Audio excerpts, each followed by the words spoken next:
This episode is brought to you by Vital Farms. Isn't it bullshit to have to question where your food comes from? At Vital Farms, you can trace your pasture-raised eggs all the way back to the source, the pasture.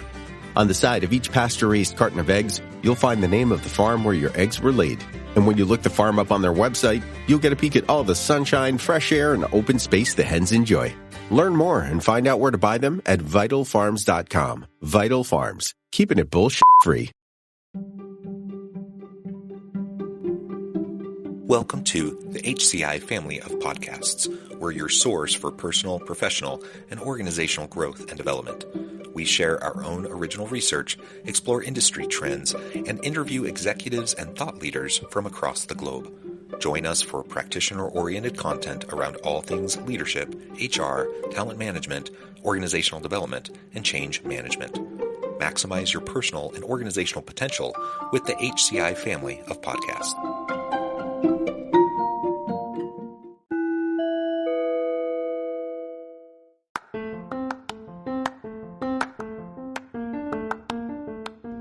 Welcome to the podcast. In this podcast episode, I talk with Dr. Gena Cox about why respect is the critical foundation for inclusion.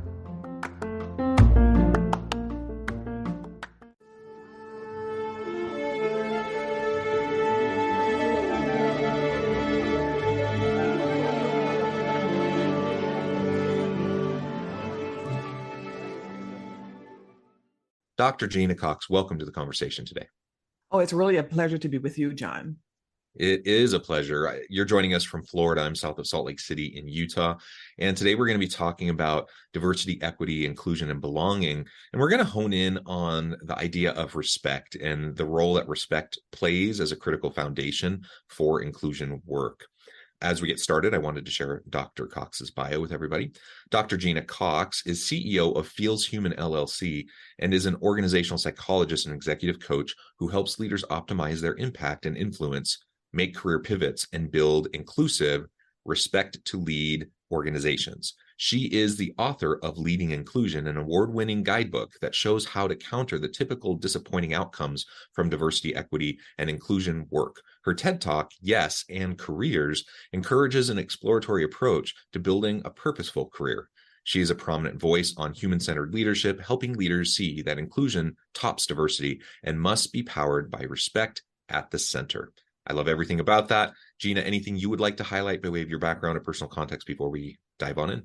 I think, a couple of things I'd mention very quickly is that, for decades I've worked in corporate America, and I think of myself as someone who really focuses on leadership impact.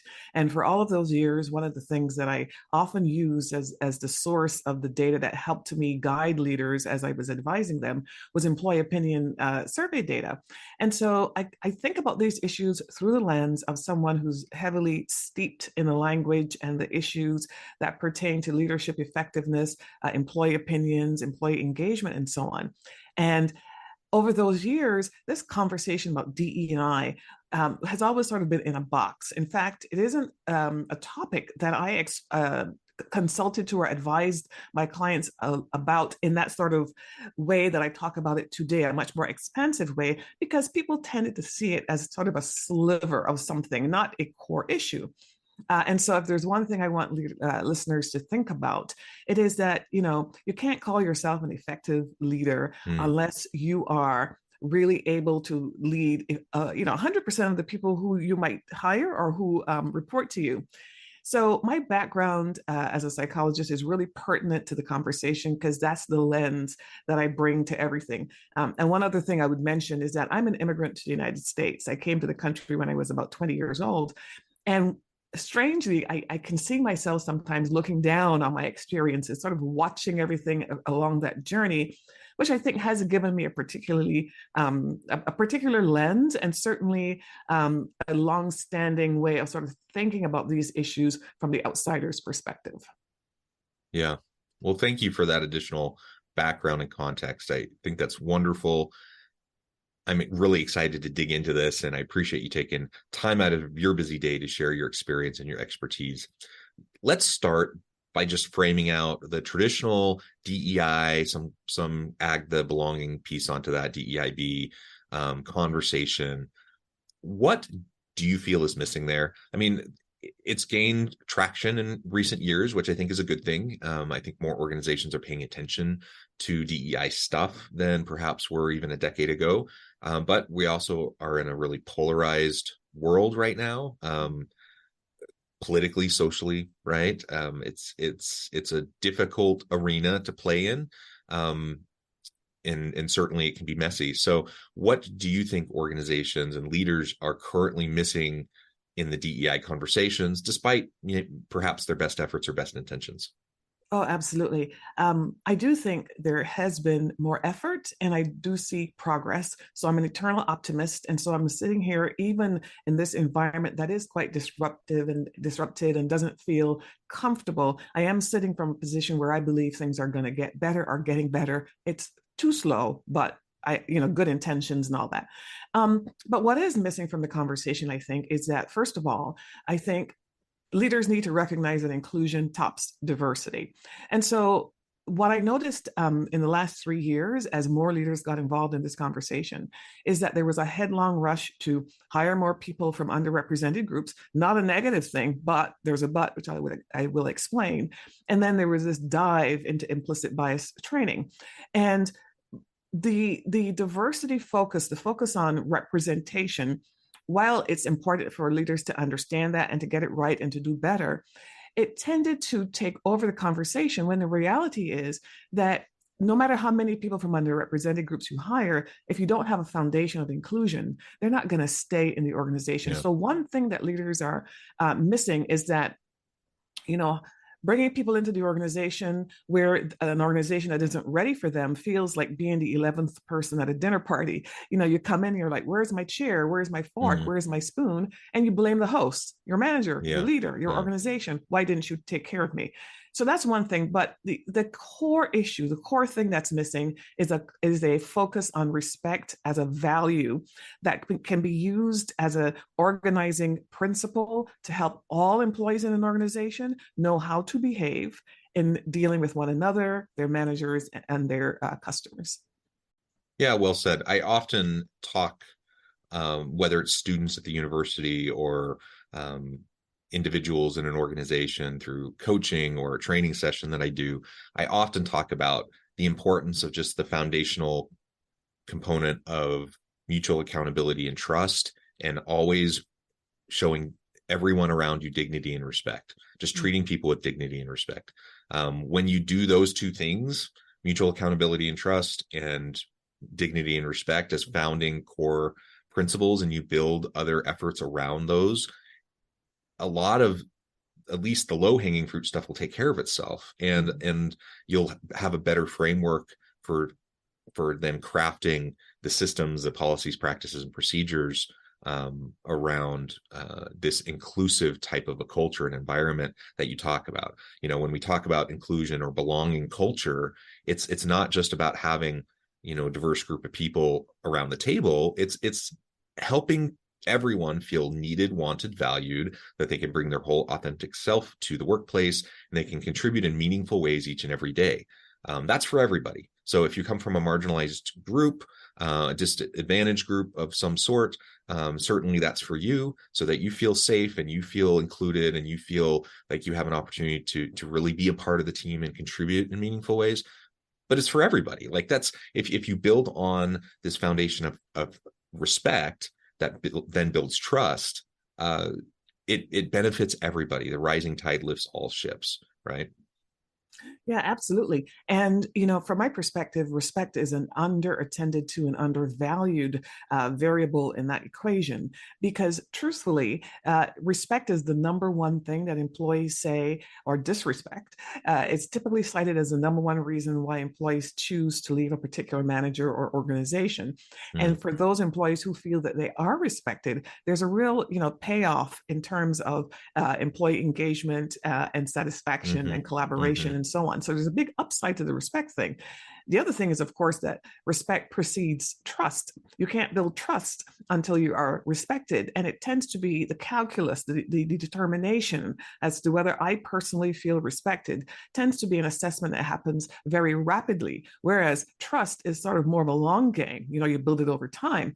And so if you don't have the foundation of respect, a lot of these other more lofty and more commonly discussed outcomes are not achievable. Yeah.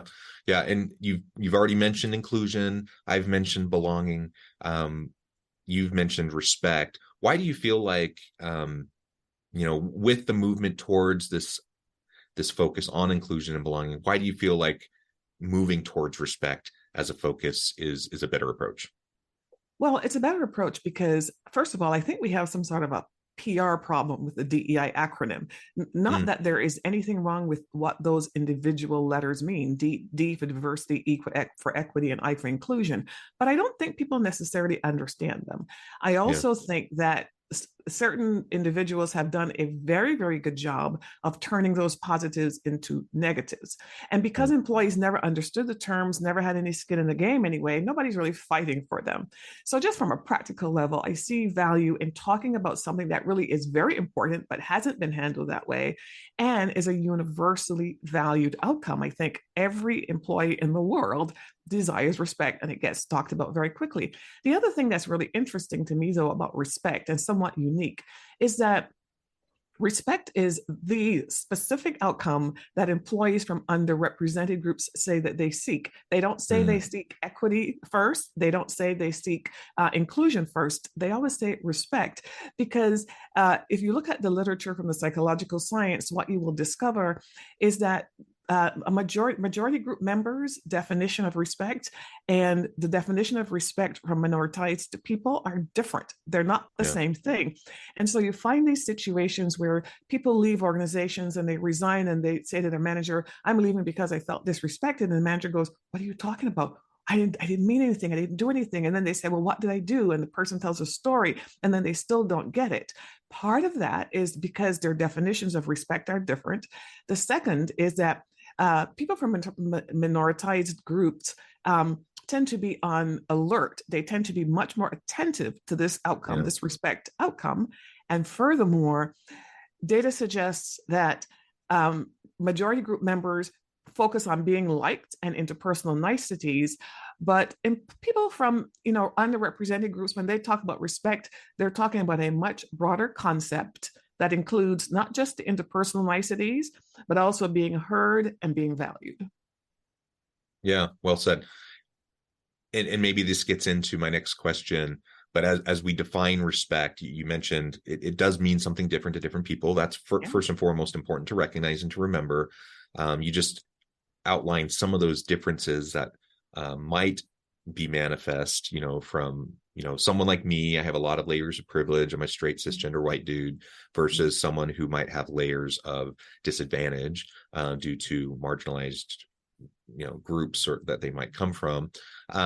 What are some of those other critical behavioral manifestations? How do we see this respect or disrespect playing out commonly in the workplace? You mentioned a lot of leaders aren't even aware of it. Like they think they're respecting their people, and then someone leaves and they say, I didn't feel respected. They don't get it even after it's explained to them. What are some of the most common things you see that often we just miss, despite perhaps what our best intentions might be? Yeah, absolutely. Well, the first thing is that there's good news about all of this. The solution to this, meaning not missing this gap, which I will talk about in a second, is that managers have to make sure they're really connected to every person who's on their team. I call effective managers designated hitters, because they know every person on the team, they have a sense of what they care about, and they know what they can do to connect and understand what's on that person's mind. So when you don't know, apart from the respect, it probably also means you're not connected. But let's say, then you put the effort into being connected. What often happens is that, as I said before, it does appear from what I have studied that employees from underrepresented groups are looking for something very specific. So, of course, they're looking for the interpersonal niceties. Are you making eye contact? Are you acknowledging my humanity? Do you say hello when you see me in the hallway? And all of those kinds of things that I think we could all imagine that we would all desire. But a critical issue is that many employees, specifically from these minoritized groups, when they leave jobs, say their managers do not interact with them sufficiently. And specifically on the dimension of feedback, they say, not only do they seem to be avoiding me, they don't give me feedback. Now, this idea of feedback is really powerful, because they're not just saying, I don't get good feedback. They're not just saying, I don't, that I don't hear the good stuff. They're saying, I don't even hear the bad stuff. So what they perceive is that they're sort of out there on a limb, unaware as to whether they're doing poorly or doing well. They don't really have any feedback that will let them know that. And so they spend a lot of time and a lot of energy worrying about things perhaps that they don't need to worry about, meaning that sometimes they think they're not doing well when they are. And conversely, they don't recognize when something bad, when they aren't doing well. And so it feels like they've fallen off a cliff when one day somebody says, well, you're not a good performer. Either way is bad news. That's one thing managers should focus on, is giving feedback. Another, which I can relay this story that's top of mind because it's something I helped a client with several months ago, but I'd heard this story many times before, is when an employee comes into an organization and they find their stride. They're like, okay, I can do this. And then they start sharing their ideas and they're thinking, well, wow, I'll be a sort of part of the system. And they start to share the ideas and they don't get feedback. They don't get acknowledgement of their ideas. No one says, well, thank you, Gena, for sharing that. Or, Paul, did you hear that that Gena came up with this idea and did this thing? And worse is when the manager takes the employee's ideas and runs with them, but doesn't give them credit.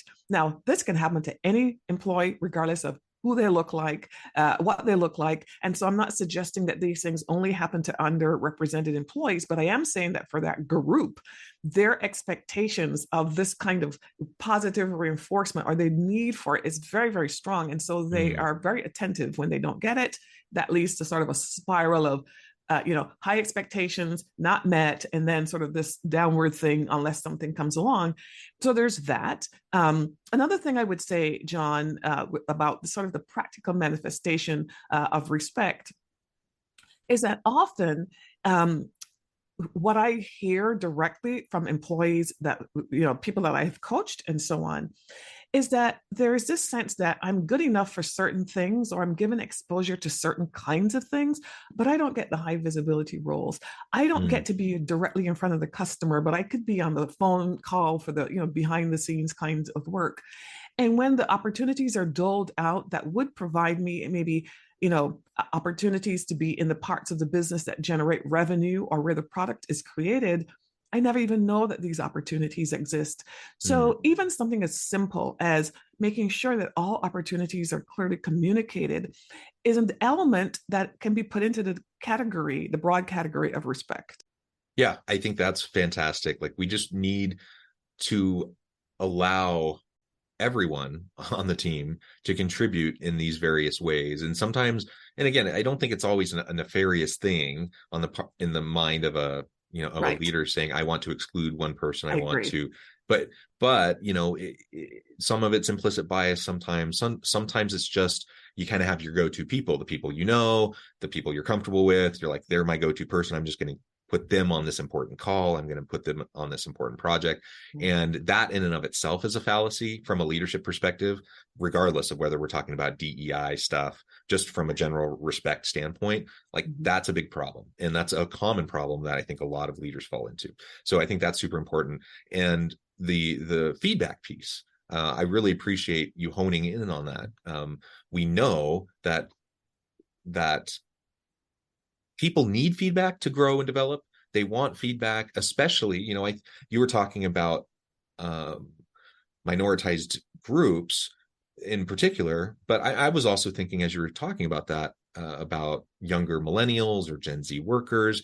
They often express the same types of frustrations of leaving because they don't feel invested in, they don't feel supported, they don't feel coached or mentored, they don't feel like they're getting the feedback that they need.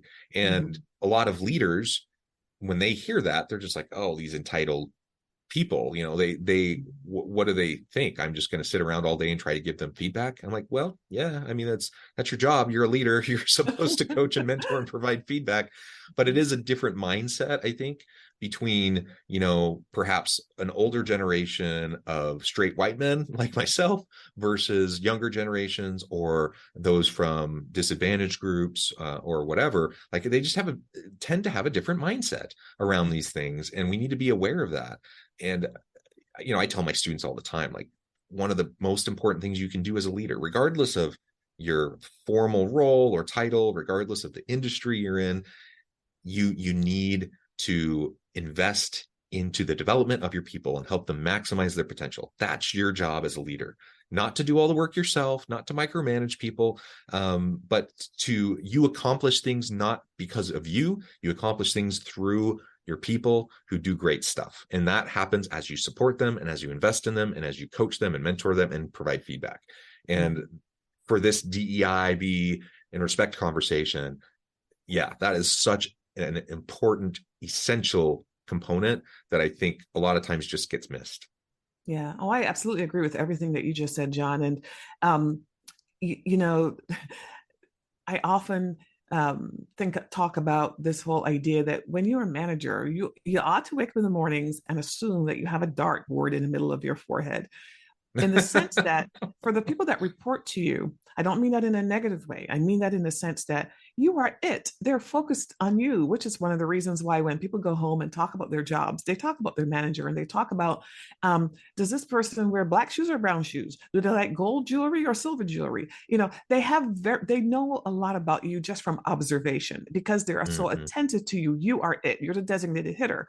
So to the extent that you are the designated hitter 100% of the time, but you are not attentive to their needs, or you're not providing that coaching or that mentorship or that feedback, it's very clear who's responsible and who's not delivering.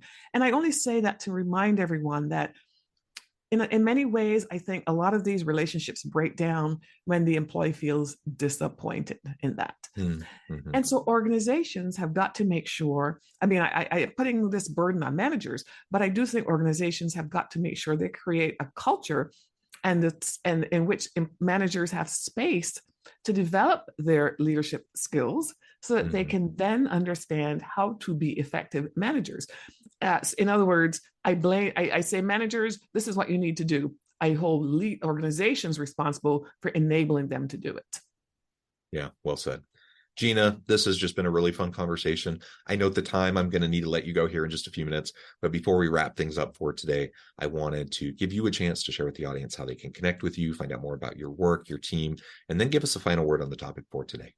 Oh, absolutely. Thank you for that, John. Well, you can find me at my website, genacox.com, and Gena is spelt with an E. Don't ask me why. GenaCox.com. And on the front page of my website, I do have an ebook if you're interested in knowing more about my perspective specifically on respect in the workplace and how you might think about it, how you might operationalize it, and how you might measure it or assess it in people with whom you work. You're welcome to have that download at my website.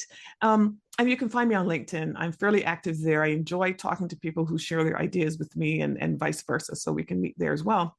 I will say one more thing. Often I'm asked, why don't I talk more about belonging? Why do I talk about respect and not more about belonging? And there are two reasons. One of them is I'm really concerned that people are starting to add the B to the DEI primarily for sort of political cover in a way, right? To find another word to talk about. And I believe in belonging. I think belonging is a great idea, but I also find that it's very hard for people to define it. It's hard for people, when you ask other people, do you feel it? It's really hard for them to explain what they mean. And there's great variability in those explanations. And I think for people from minoritized groups, especially African Americans, there is a negative response to that word for obvious reasons. Reasons that are obvious, I think, to them, but might not be so obvious to others who use it, who don't have any bad intentions. So it's not ever going to be embraced, I don't think, especially by Black Americans.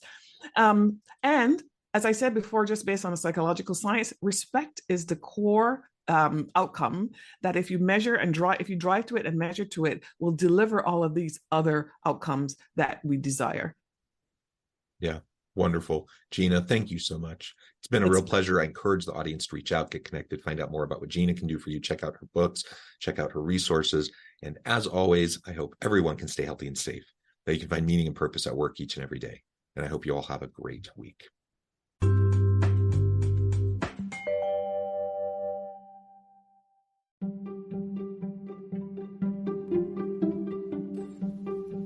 Thanks for joining us for this episode of the podcast. We hope you stay healthy and safe, and please join us again soon.